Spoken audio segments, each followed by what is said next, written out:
एक पैसे की सहानुभूति हमास के साथ नहीं रखनी है हमने, एक पैसे की। इन लोगों को निस्तानाबूद करना ही पड़ेगा, तभी पूरा विश्व जो है शांति से अपने फेस्टिवल मना सकता है, अपनी जिंदगी जी सकता है। हम फिलिस्तीन का नाम लिया हमने कि हम फिलिस्तीन का विरोध कर रहे हैं, हम एक आतंकवादी संगठन का विरोध कर रहे हैं जो 40 से 50 बच्चों का रेप कर इस तरह से बर्बरता करते हैं, क्योंकि हम खुद विक्टिम हैं, हम उनसे जूझे हैं। कश्मीर में आज हम में और इजराइल हम एक समान देखते हैं, क्यों?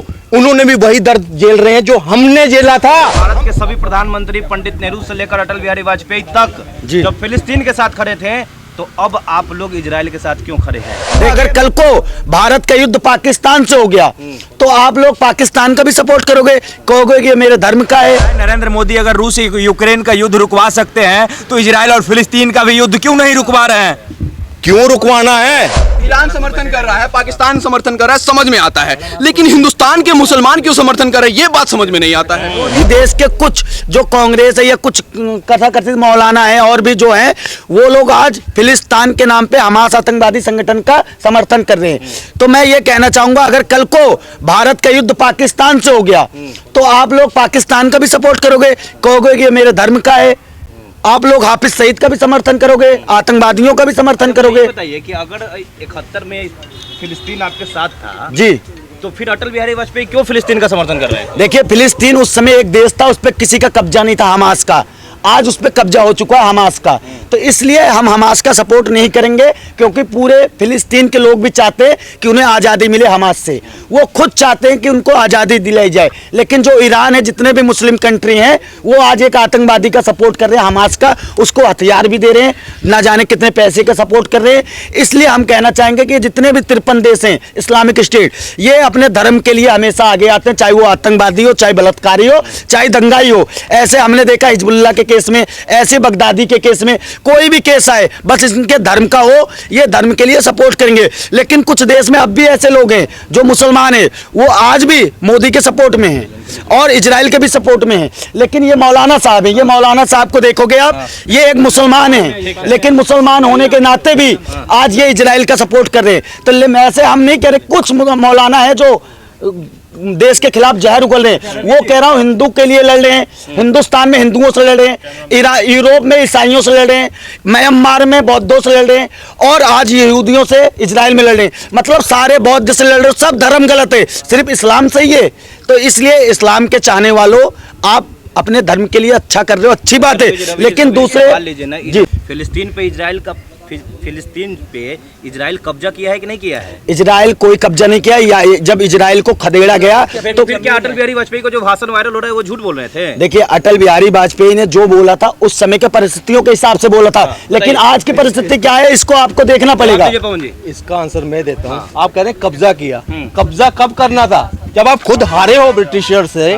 ब्रिटिशर ने ये किया था कि यहूदियों के लिए लैंड बनाना था वहां पे, और उनको बसाया गया है। तब तो आप कहेंगे जो कॉलोनियल जितनी स्टेट्स थी, तब को कहेंगे उनका अपना इंडिविजुअल कब्जा था, उस बस क्वीन का वहां कब्जा था, और उनके लिए इजराइल वहां बनाया गया, वहां पे ये कब्जा नहीं किया। आप सही बोल रहे हैं या पूर्व प्रधानमंत्री अटल बिहारी वाजपेयी सही बोल रहे हैं? अटल बिहारी वाजपेयी ने 2 नेशन, जो इसका सोल्यूशन है ना, वो 2 स्टेट नेशन वही है कि 2 नेशन वहां पे एस्टैब्लिश करने पड़ेंगे, ना एक दूसरे के बीच में इंटरफेरेंस नहीं होगी। लेकिन यहाँ जैसे 55 देश है ना, तो इसको 56 देश कैसे करना है? अच्छा। तो इजराइल के ऊपर ये मानसिकता थोपी जा रही है कि यहाँ साम दाम दंड भेद, और इनके पास, हम कहते हैं साम दाम दंड, उनके बाद क्या है, डेमोग्राफी बदलो, अपनी पॉपुलेशन बढ़ाओ, और फिर उसको जो भी कंट्री है उसको इस्लामीकरण करना, ये एजेंडा है। हमने एक बार भी फिलिस्तीन का नाम लिया हमने कि हम फिलिस्तीन का विरोध कर रहे हैं, हम एक आतंकवादी संगठन का विरोध कर रहे हैं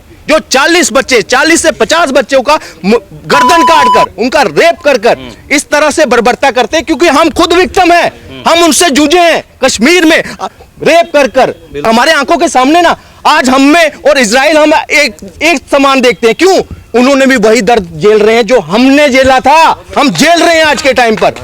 इसलिए देश का जो असली चाहे वो मुसलमान है, कोई भी बाशिंदा है, वो आज उसके साथ इजराइल के साथ खड़ा है। क्यों? एक त्योहार मनाते हुआ देश जिसके लिए एक फेस्टिवल मना रहा है, उसके ऊपर 7000 मिसाइल कर दी गई, और षड्यंत्र के तहत उनको पता है इनके पास आयरन डोम है और आयरन डोम को कैसे भेदना है कि अगर हम 5,000 करेंगे तो 500 तो पड़ेंगी, ये मानसिकता। और तब इनको सिविलियन याद नहीं आए। हमारी लड़ाई उन लोगों से जो देश में खाकर देश में रहकर गुणगान किसका गाते हैं, देश की तोड़ने की बात करते हैं, देश के दुश्मनों की हमदर्दी रखते हैं। आज वो पर्दाफाश हो रहा है। और ये मैं कहता हूं, आप मीडिया बंधु की भी है, ये कोई भी एक पैसे की सहानुभूति हमास के साथ नहीं रखनी है हमने, एक पैसे की। जी, ओवैसी का कहना है कि इजराइल वॉर क्राइम कर रहा है। नरेंद्र मोदी अगर रूस यूक्रेन का युद्ध रुकवा सकते हैं तो इजराइल और फिलिस्तीन का भी युद्ध क्यों नहीं रुकवा रहे हैं? क्यों रुकवाना है? आतंकवाद कौन चाहता है कि आतंकवाद खत्म ना हो? क्या बात है? इन लोगों को निस्तानाबूद करना ही पड़ेगा, तभी पूरा विश्व जो है शांति से अपने फेस्टिवल मना सकता है, अपनी जिंदगी जी सकता है। ईरान समर्थन कर रहा है, पाकिस्तान समर्थन कर रहा है, समझ में आता है, लेकिन हिंदुस्तान के मुसलमान क्यों समर्थन कर रहे हैं, ये बात समझ में नहीं आता है। ये जो लोग हैं, मैं कहता हूं सरकारों को भी, इनको स्पष्ट रूप से ये स्लीपर सेल्स हैं। यही लोग दंगा करवाते हैं, यही लोग बम फटवाते रहे 2014 से पहले। अब इनको सलाखों में डालने का टाइम आ गया है। मुल्ला जी, आप बताइए कि क्या बात है कि आप लोग फिलिस्तीन का समर्थन कर रहे हैं? देखिए पत्रकार साहब महोदय, मैं आपको एक बात बताना चाहता हूँ। भारत का सभी मुसलमान नहीं कांग्रेस के साथ हो सकता।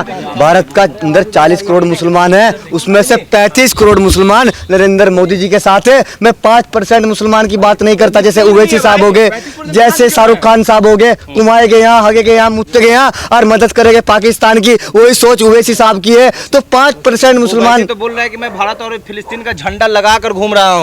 देखिए जो उखाड़ना है उखाड़ ले। ओवैसी साहब को मैं पूर्ण रूप से बताना चाहता हूँ, आप जैसे को पाकिस्तान चलाना चाहिए, क्योंकि आप भारत के मुसलमान को गुमराह करने का काम कर रहे हो और देश के अंदर हिंसा के नफरत की बात कर रहे हो। मात्र देश को तोड़ने का काम कर रहे। नरेंद्र मोदी जी देश को जोड़ने का काम कर रहे।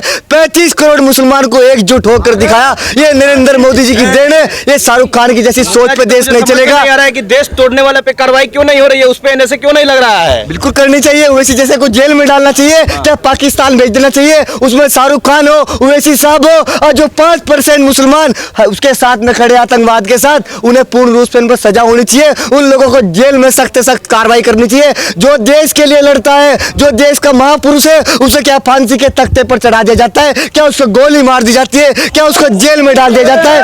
आज ओवैसी जैसे को जेल में क्यों नहीं डाला जा रहा? शाहरुख खान जैसे को जो यहाँ कुमाएगा, हगेगा, मुत्तेगा यहाँ और पाकिस्तान को फंडिंग करेगा, पाकिस्तान की मदद करेगा। मैं कहना चाहता हूँ पत्रकार साहब महोदय, आप लोगों को मैं तो कह रहा हूँ, अरे आप पाकिस्तान को भी साथ के साथ लपेट लो, वो एक मुट्ठी भर है। भारत का मुसलमान नरेंद्र मोदी जी के साथ है, मन तन धन के साथ है। जहां भी नरेंद्र मोदी जी को मुसलमान भाई की आवश्यकता पड़ेगी, ये मन तन धन से खून देने के लिए तैयार है। एक बार नरेंद्र मोदी जी इशारा करिए, वास्तव में पूर्ण रूप के साथ, विश्वास के साथ मैं कह रहा हूँ, बाबा जी के बुलडोजर द्वारा मिट्टी में पाकिस्तान को मिला दिया जाएगा और ओवैसी जैसे साहब को हम 2024 में पाकिस्तान भेजने का काम करेंगे, जो यहाँ आतंकवाद का साथ दे रहा है।